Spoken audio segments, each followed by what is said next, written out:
It was very low. Hey, we're live. Stop making fun of my haircut, Dr. Pompa. I actually like it.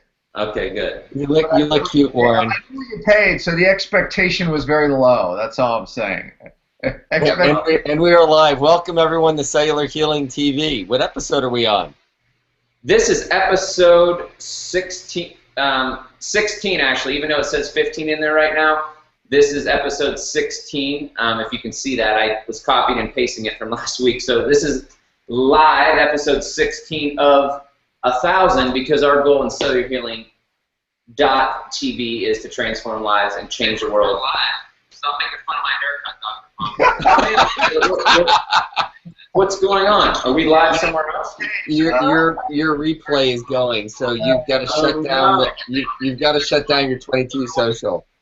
So what happened? Yeah, I'm logged into 22 social. So everybody that's logged into 22 social, so was I. So after our, even in great radio stations and even on TV, they make mistakes. So we don't Warren, have a I'm gonna radio say station or broadcasting station. So expect mistakes and laughs and people making fun of haircuts and dogs barking and kids interrupting. Warren, you look about 10 years younger. Normal people like you making a difference in this world, and we're creating an army. And you're part of that army because you're taking time today. 15 minutes to a half hour, however long the conversation and God leads, we are going to bring you life-changing information that delivers real results. Last weekend, we touched on one of Dr. Pompa's, the last 2 weeks, on Dr. Pompa's R1, removing the source. And there's two of the major sources that cause disease, dysfunction, in your bodies to essentially not live, but in a lot of respects die and definitely not thrive, is mycotoxins. We've talked about heavy metals being one, mercury, but mycotoxins, biotoxins, whether it's from Lyme or mold, are highly inflammatory and destructive in the body. It's one of Dr. Pompa's top 3. And what we decided to do last week, I was trying to bring on Phil, but he couldn't get on today live. So what we're going to do is what we promised you is start giving some solutions to the biotoxin, mycotoxin problem. We created a lot of stirring out there in the Cellular Healing TV world, and now folks want some answers, and Dr. Pompa is loaded for that today. Thanks and welcome, Dr. Dan Pompa. I'm going to call you Dr. David Asarno, even though you're not a doctor, but in my mind, how you treat and heal people and teach, you are a true healer. So welcome to the show, everyone. Thank you. Yeah, absolutely. I must say, Warren, you look about 10 years younger. I don't know what you're doing to yourself. Yeah, well, it's the haircut. So, thanks, guys. So, Dr. Pompa, let's roll into. Can you guys hear me? Okay? Yeah. Are we gonna get into haircuts first, or should we get right into biotoxins? Biotoxins. Let's get into biotoxins. Yeah, I guess David, you had said something right at the top of the show, right before we were ready to air. A lot of interest in this topic, right? You got a lot of feedback on it. And that doesn't surprise me. We have so many people living in buildings that are making them sick. We've coined now the term sick building syndrome. These terms never existed before. And with the rise in unexplainable illnesses, whether it's just chronic fatigue, hormone dysregulation, fibromyalgia, chemical sensitivity, we know that mold or biotoxins in general are at a root of so many of these. And of course, I always talk about autoimmune. And autoimmune is just an epidemic. Well, mold is one of the triggers for that as well. We talked about Lyme disease. These are all biotoxins. But so many people, one of the first things that we do when we interview, a client about why they're not feeling well is we start getting into their history. And if their house has water or has had water damage, of course we're very suspicious that it could be a biotoxic problem. We had some questions about testing. The visual contrast sensitivity test, which you can get, and I gave some websites out last week, chronicneurotoxins.com, survivingmold.com. You can get a $15 visual contrast test. Many of the doctors who we've trained in a lot of these protocols, which I'll be talking about here today, they actually have a visual contrast test, which is even more accurate, obviously, than the online. It takes 5-10 minutes to give in one of these offices, and really the first step. If you fail that test and you fail it pretty miserably, then there's a good chance you have a biotoxic illness. Again, aka Lyme disease or possible mold. So that's step one. And then there's another blood test called a C4A. We always say C4 little a because there's a couple different C4As. And if that is elevated, then no doubt you're definitely being exposed to a biotoxin of some sort. So there are some labs that we can look at also, but that's the main one. And another one is there's a hormone called leptin. I think most people watching this are familiar with, but it's a hormone that tells your brain to burn fat for energy. It also has a lot to do with when you're hungry or not. So obviously it's a weight loss hormone. Well, interesting, when people are in moldy homes, we see, not in everybody, but in a great majority, we see a dramatic rise in this hormone, meaning that it's like insulin resistance, where people, diabetics, they have plenty of insulin, matter of fact, too much, but yet it's not getting its message in the cell, and therefore they have a lot of symptoms. Well, this is the same thing, that we have all this leptin, and the message isn't getting in the cell. Well, what does that translate into? Weight gain. Weight gain that does not respond to diet or exercise, aka weight loss resistance. So we see this dramatic rise in leptin, but here's the unique thing about it. When we look at this hormone, oftentimes we'll see it very, very elevated, which would almost indicate that someone would be 300 pounds, 200 pounds, even 500, 600 pounds I've seen, overweight, looking at the level of this hormone when they're sitting in front of you maybe 20 or 30 pounds overweight. So you know that that's not true. Do I need to adjust my level slightly? Let me move this up. Can y'all hear me good? Is my audio? Yeah, we can hear you great. All right. So anyways, you know that when you see this dramatic rise in leptin, something else is going on. And many people, they get into these biotoxic situations and they just start gaining weight, can't lose weight. Their hormones all just start to dysregulate. But leptin's one of the ones that we can take a closer look at. Okay, so that's just kind of a review on some of the testing that you may be biotoxic. One problem that we always have is that all of these neurotoxic disorders, they look very similar. So they have some different nuances. Biotoxic patients seem to get a little more aches and pains, someone that has mercury, but of course there's crossover there too. So they all look very similar. So that's why you have to really go to somebody who knows what these conditions look like and then how to differentiate between them. And really a good history can always sniff it out one way or another. And then of course doing some testing on top of that. But Warren, I want to tell the story a little bit about, how really the treatment for this came about. And, you know some of this history as well and can chime in. But, there was a brilliant doctor who was a researcher who had just actually had just a general practitioner in Maryland, in and around the Pocomoke area there. And in his area, people were becoming very, very sick. And they didn't know why, and many of them were making his way into his practice. Now, he was a researcher as well, but what happened was one of the symptoms was severe diarrhea.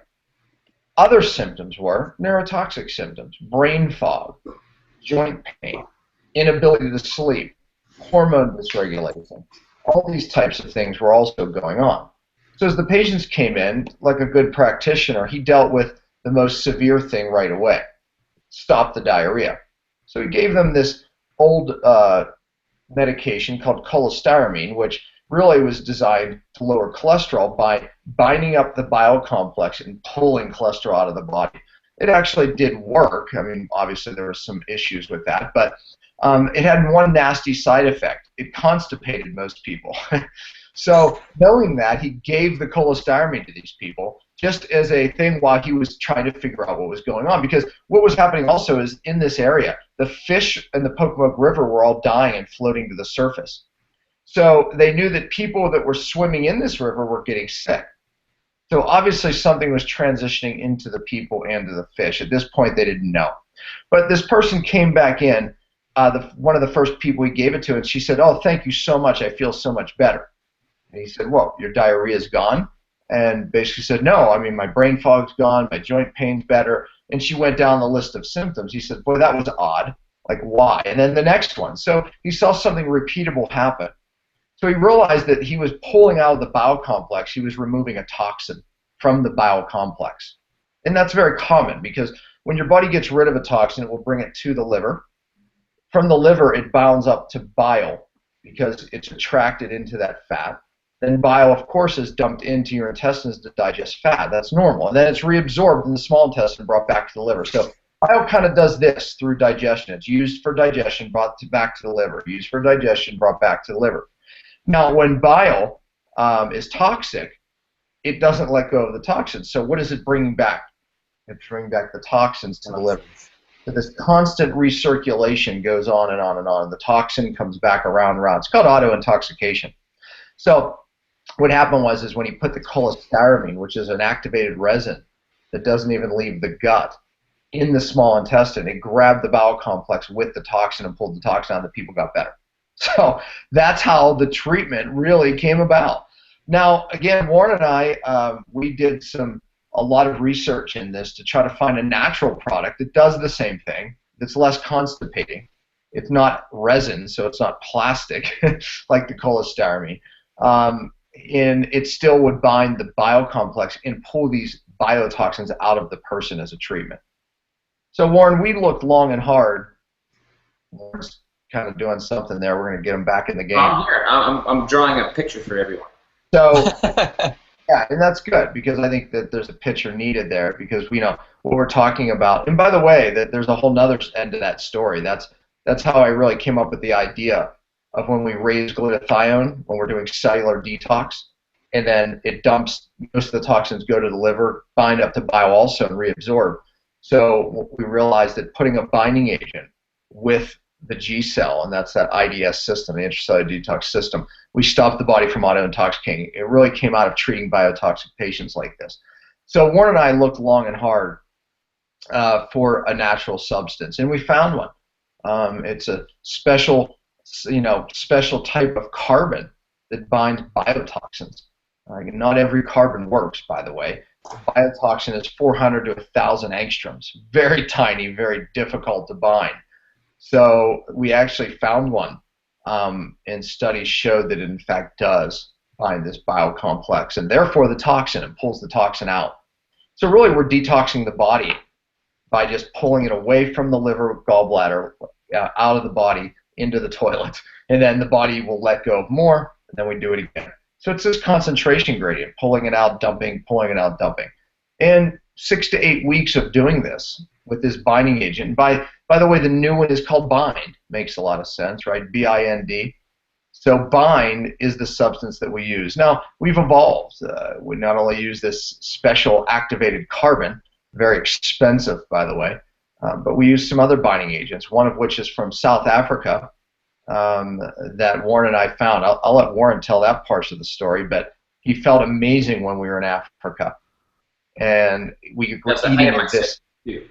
Yeah, it's right, and he was. And we were eating this stuff from a baobab tree, and we were eating tons of it. Matter of fact, we were so impressed because we both felt better eating it that we were trying to export it way back when. Well, we weren't successful, but someone else was later on. So anyways, that is a binding agent we found out. And it does other things as well, but it is also in this bind product. And then there's also something called humates and humic acid, which these things bind inorganics like heavy metals. So in bind, we really have a combination of things that pull the toxins out of the gut, away from the liver, gallbladder, in the bile, so it doesn't auto-intoxicate. So bind has really it's really evolved into an amazing part of really every detox system that we have, every detox protocol that we have. How it's unique with this particular topic of mold is this. You have to take it 3 times a day, more often. Normally we only give it before bed, but now we give it throughout the day for about 6 to 8 weeks. Now we also give things, we push up glutathione, we do things to detox the cell, to push the biotoxins away from the cell to the liver, but we're grabbing it and pulling it out of the body. All that said, if you don't get somebody out of the source, it's all for nothing. So remember, R1 means moving them away from their toxic source. In this case, we're talking about mold, getting them out of the moldy home, or the moldy business, or the moldy car. And then grabbing the biotoxin from the body and over 6 to 8 weeks, just keep pulling it out of the body.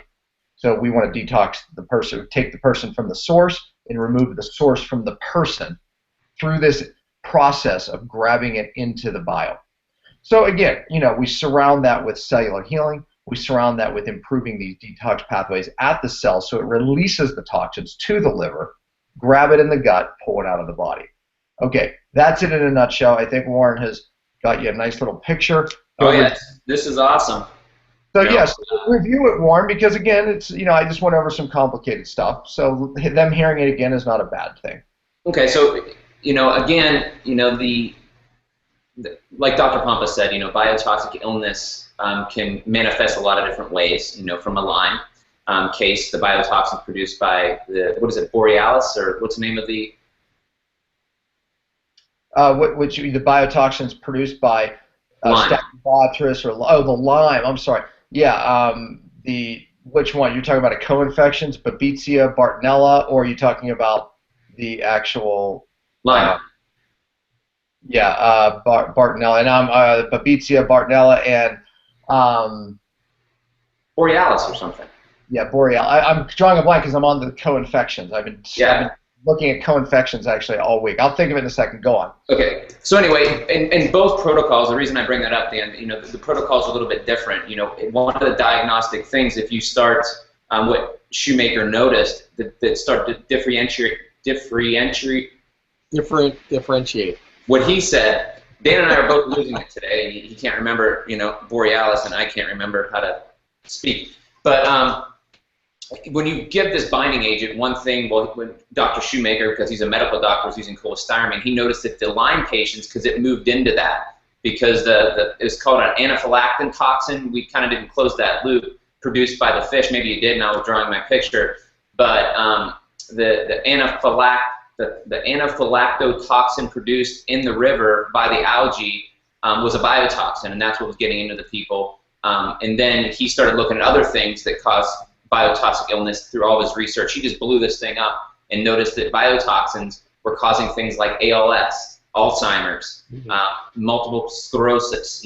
So these brain degenerative conditions because of the inflammatory response, and that's what happens with biotoxic illness. People, you get inflammation. That's what causes hormone dysregulation. Inflammation is what causes, in biotoxic patients, specifically mold patients, they get the smaller joint pain. And Lyme patients, they might get some more knee pain. You hear about that. So there's all these inflammatory symptoms, but when they gave the binding agent to Lyme patients, they got sicker, causing a Herxheimer reaction. So I just wanted to add that little tidbit in. If you start doing some sort of, you get the bind in the G cell, and you said, well, I think I may be, I want to get these toxins out, and you notice an increase in inflammation, that might be diagnostic of Lyme. So I just want to kind of say that before I forgot. But let's get back to what Dr. Pompa was talking about. I drew my happy face for my daughter. She's like, Daddy, draw me a happy face. So this is a human. It may not look like a human, but I put the hair up there, and that makes it human. And it's not clear. It's not clear. Are you on a wireless right now? No. Maybe I just gotta make it a little darker. Maybe it's the, how's this? No, you're blurry in general. I'm clear on my end. Let me turn off my, hopefully I don't lose you, but I'll turn off my internet, and I'm plugged in. Bordorfi. Borrelia Bordorfi. I was back to the bacteria thing. But yeah, maybe if you back it up. Well, Warren's kind of blurry too, don't you think? Yeah, a little bit. Well, I won't be blurry to the people that's being recorded. You won't be able to see it, but my picture's good here, so therefore it's going to be good for everybody else. It's just, as it broadcasts to you, it's bad. Mine will always be probably the most clean, because I'm the one that's running the Google Hangout. So here is the person, here is the liver. Now, in most situations, when you detoxify, specifically biotoxins, they pass through your liver. And unfortunately, biotoxins, another little piece of the puzzle, biotoxins, if you're a certain genetic type, you just don't get rid of them well. I know on previous shows, Dr. Pompa has talked about just genetically, you don't get rid of heavy metals well. Well, genetically, folks don't get rid of biotoxins well. Your body has an innate ability to heal itself, but certain genetics can't get rid of the biotoxins. So that's one of the issues. So what happens is if the toxins remain in the liver and bind up because they're fat soluble, they bind up to this bile complex. Every time you eat fats, what happens is your liver dumps bile into your upper small intestine. In that, it dumps the bile to digest fats. However, it's doing its job. You're eating fats within a few minutes. Your body automatically knows I need to within the process it times it perfectly to dump the bile so that the bile salts and acids can help digest the fats so that it can be used in your body for things such as hormone production and your body using fats and cholesterol to function and live. And one of the big issues is it does that automatically, but if you're biotoxically sick, it's going to pass that through into your body, and then once it enters into the small intestines, the biotoxins, as the bile reabsorbs, it'll reabsorb, say this bile comes in, and it gets into the small intestine, it's digesting the fats, and your body conserves the bile, it reabsorbs it and actually puts it back into the liver, correct, Dr. Pompa? That's right, yep, exactly. But unfortunately, those small little biotoxins, at 900 angstroms or whatever Dr. Pompa said, goes back into the liver, and now you have bile that's contaminated, essentially. And in that process, as it goes back into your bloodstream, to find its way back to the liver, you're getting symptoms because the biotoxins are going along with it, causing inflammation, dysfunction, cellular disease. What happens now with the process that Dr. Shoemaker noticed when he gave cholestyramine, it grabbed the bile. The bile is now not reabsorbed. It moves through the intestinal tract and then removed from the body. So the product that we put together, it's literally our 4th generation product now called Bind.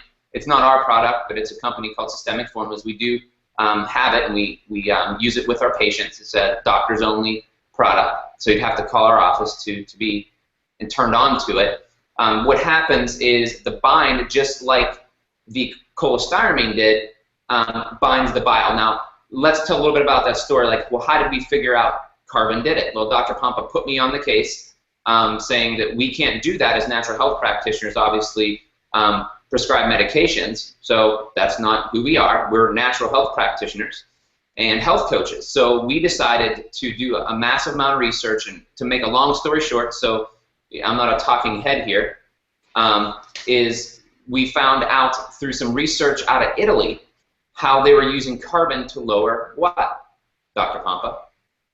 Yeah, they were using carbon to lower cholesterol levels. Yep, and so that piqued our interest. We're like, it's a binding agent. We know that cholestyramine lowers cholesterol by binding bile.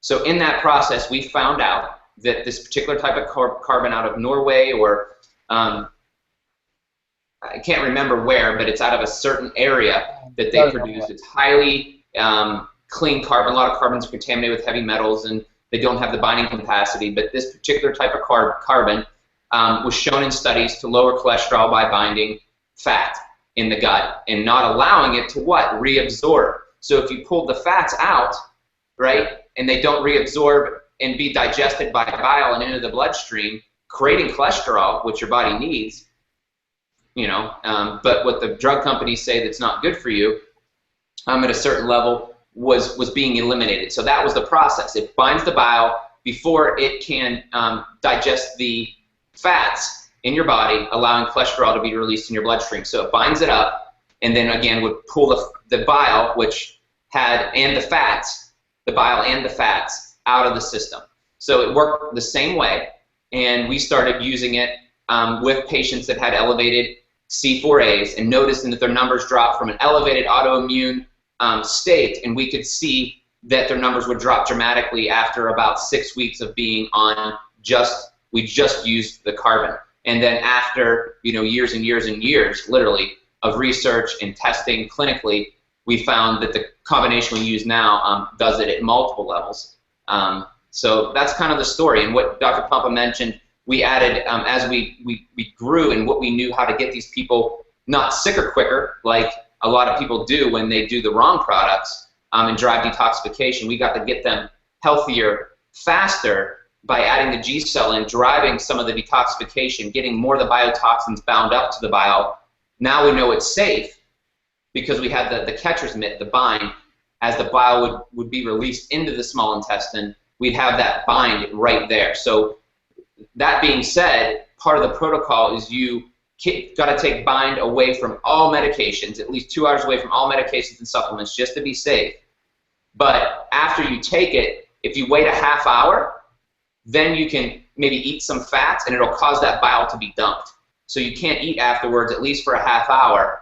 But when you do, it would cause that bile dump to happen. And that also happens naturally in the evening when you're sleeping. So a lot of our patients take their final dose away from all their medications or supplements before bed. And then at night, there's also a bowel release as your liver cleans and detoxifies. So that's kind of, you know, my little story of how this came about. And I hope that this graph is viewable on the live broadcast here. So I'm going to break it down to layman's terms, though. For someone like me, what I'm hearing... Really layman. Come on, David. Real high level. Basically, a lot of people are having a lot of challenges these days. When you were talking and I was hearing, I said, you know, things that people are at prevalent, high prevalency of ALS, MS, and they're getting on all these medications and people aren't getting well, but they're not looking at the source. And what we're talking here about is a lot of times the source is just an environmental factor that triggers a change in the gene expression, is what I'm hearing. Yeah, no, it does. Exactly. I mean, when you get hit with a toxin, obviously it can affect you multiple ways. It can drive inflammation, stick to the cell, which is a fatty membrane. You know, when you cause inflammation of a cell, now you're affecting hormones, you're affecting really anything, as cellular energy, how you feel, how you think. But yeah, it also turns on certain genes.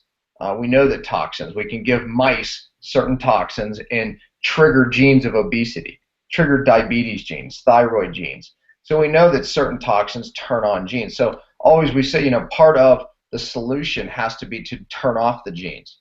You know, right now there's a massive separation of what's happening in the scientific world, where in the last 10 years we've had, you know, this new science showing that, you know, we can change gene expression. You know, humans, we have 99.9% the same DNA. So why are we so different? It's the epigenome. It's the epigenetics. Most doctors they haven't even heard that message. You know, that's what's amazing. They still think you got your diabetes because your mom had it or your dad had it. Yeah. Which, yeah, I mean, you inherit a gene of susceptibility, but the gene has to be turned on. The best part is none of their treatment has anything to do with turning off the gene. So, you know, that's one of my goals, is really to close down this gap of what's happening in the science world and what's happening in the treatment world. You know, we know that we can turn off these genes. We know that things turn them on, like toxins. So, yeah, you know, this is your opinion, Dan. I mean, it's all through literature. It's in magazines. Your DNA is not your destiny, you know. But what do we hear? The culture code is that I'm going to die of my genetic weakness. I'm going to die of what my father did. What life is that, Dr. Pompa, to know my dad died of heart disease? Now I'm going to live in fear, not function, mentally always know that I'm going to die, and therefore you're not able to achieve and make the impact that you need to. Those things weigh on you. No doubt. And here's why most doctors love that message of, hey, you're just unlucky. You know, you got the bad gene, it's turned on. Because it relieves them of the responsibility, doesn't it, to do anything further. So as the patient comes in and they just slap a medication on them to deal with the symptom, you know, if it's genetic, then they've done their job. I mean, hey, we're just managing the symptoms now, and they feel good about themselves. But wait a minute. If all of a sudden in their consciousness they realize that there's actually something you can do, number one, to avoid, you know, getting your gene turned on, well, now there's a responsibility to educate the patient, isn't there, which they don't want to do.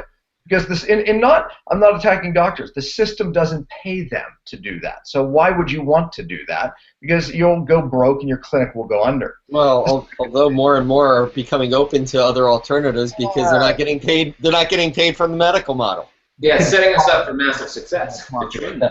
Yeah, and then there's the other aspect of it that, okay, if we know that there's this science out there that we can actually change the gene expression, then that opens the door up. Well, then we better do something about that too.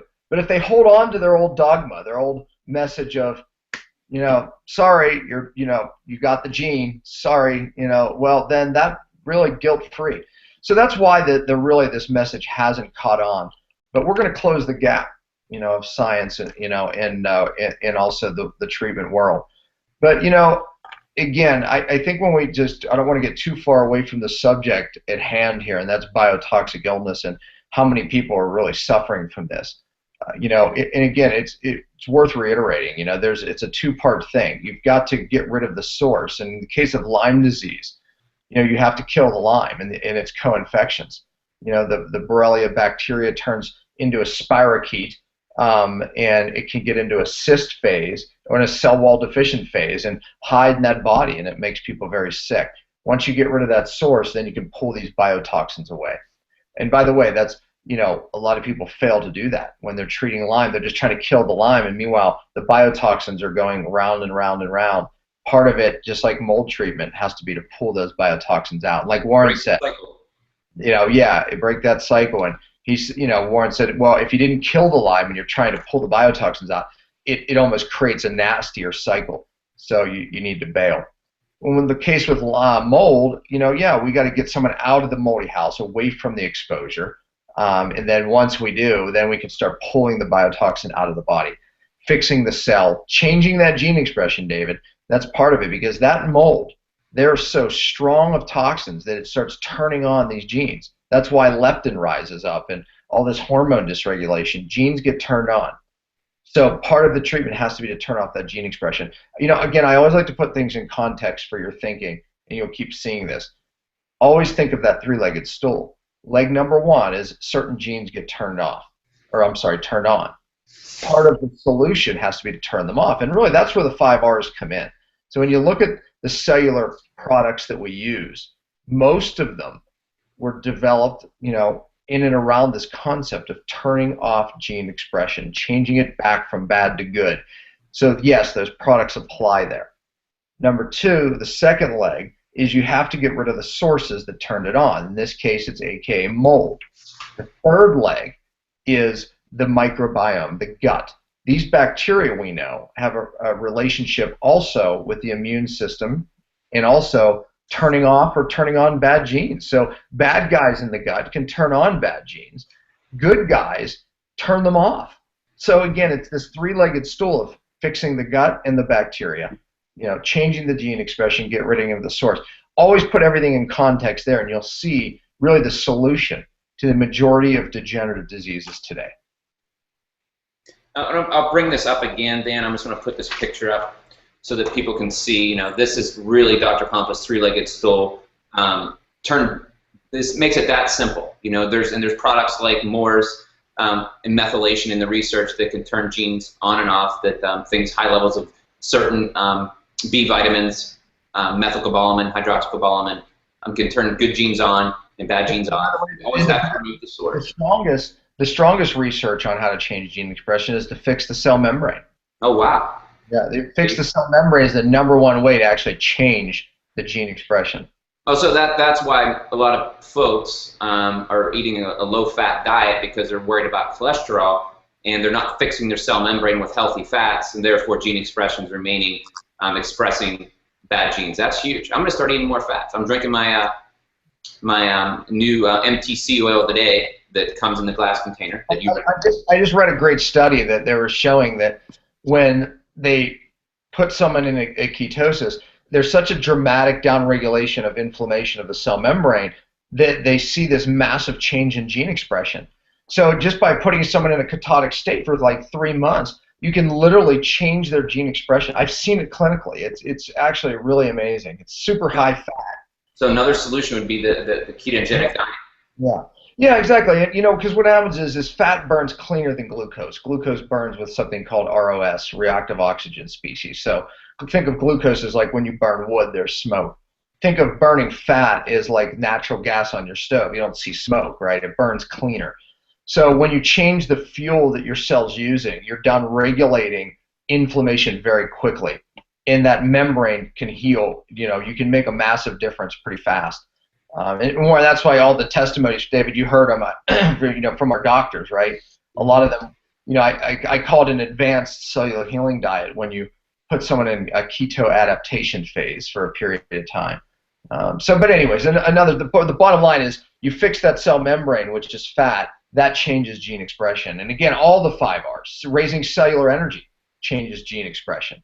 You can look at every one of those Rs, getting rid of the toxic source, R number one, every one of them change gene expression. That's what the 5Rs do. That's why it fits in on that leg of the stool in context. So this is huge, Dan. I'm going to make a 30-second point. I mean, if you're watching this and you realize that your DNA is not your destiny, that you don't have to do what Angelina Jolie did. She found out that she did a genetic test that she had the breast cancer gene, and because she didn't know if it was turned on or off, she didn't know, she wiped out her breasts because she was living in that much fear of breast cancer. See, fear is not faith, and it's the opposite of how you should live your life, how God designed you to live. If you live in a state of fear, it will eventually kill you. Fear causes stress and stress hormones, but living free and having real solutions and real answers, that's why we're telling you this stuff, guys. It's not your destiny. You don't have to die. You can live, and you don't have to live in fear, being 1 in 2 people are going to die of either heart attack or cancer. That doesn't have to be you. You don't have to live in any more fear of that when you apply these cellular healing strategies. That's what we call it, cellularhealing.tv. This is the real science, guys, and the real solutions to your health challenges to allow your body to heal itself. And it works, and it works every time. We've seen it, in dramatic cases, again and again, how well your body can heal itself. And the fats, Dr. Pompa, I didn't know that, how you can really change gene expression there. I was just thinking methylation was doing that. So I learned something huge today. Thank you. Yeah. Yeah, a lot of that work, a guy named Bruce Lipton, The Biology of Life, he was one of the really originators of the fact that the intelligence of the cell is in the cell membrane itself. And that's when, we're seeing this epidemic of people in inflammation causing diabetes, inflammation causing cancer. I mean, you can't flip a magazine or a research article without finding inflammation is the cause of, right? Well, it's not just inflammation of the sore shoulder, that's inflammation, but it's inflammation of every cell, and particularly the cell membrane. In Lipton's work, he really showed that this is where the intelligence is. It's not the DNA. They used to think that the intelligence of the cell was the DNA, but we know that if we extract the nucleus and take the DNA away, the cells live on. And not only do they live on with intelligence. They can engulf things. They can do their functions. Now, they can't replicate because the DNA is not there. But when they would take and they put these same cells in a petri dish and they would dissolve the little receptors on the membrane, the cell would die instantly, have no function at all. I mean, literally die instantly. So, they realized that this is where the intelligence is. It's the membrane that communicates with the outer cell and all the hormones and all the messengers. And then it sends the signal to the DNA, and it changes what the DNA does, for better or for worse. So when this membrane's inflamed, we change the DNA for bad. And we start producing bad hormones. We start producing bad things, weak proteins. But when this is functioning well, then it controls that DNA, and it starts turning off the bad stuff. So that's where that membrane association really comes from. It's, he's a cellular biologist, brilliant guy, research in stem cell biology and other things. And we're getting him on this. We're getting him on one of these shows soon. Yeah. And it's interesting, David, you can chime into this, but, because of a lot of his work, people realize that even your thoughts can drive inflammation of the membrane and now change the DNA. Well, how is that possible? Because when you think certain things, if a lion walked in the room, would that affect your physiology? Oh my gosh, yeah. Your stress level, which is toxic. That's right. It would go. Thoughts are just as powerful as right. and create toxins within our body as being exposed to them environmentally. If your brain thinks it's under threat, it will create certain chemicals that do things at the cellular level, like drive inflammation.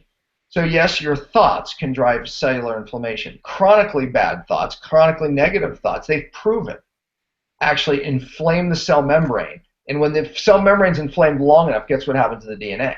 changes it for bad. Now you're creating the very proteins. Now you've created a cycle of this negativity.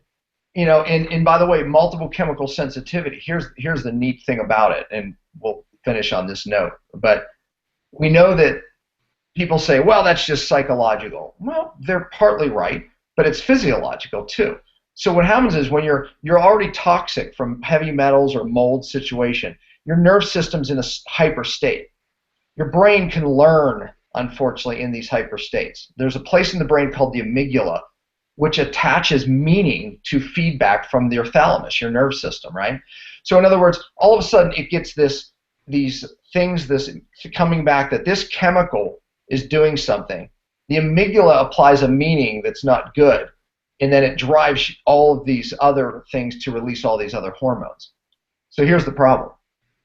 The toxic source is gone. Your amygdala now creates that same meaning that these chemicals are causing problems, even small amounts, minor amounts, because the amygdala just wants you to survive. It applies meaning that line is bad. It applies meaning. It's Pavlov's dog. Remember, when we gave a dog food, it would salivate.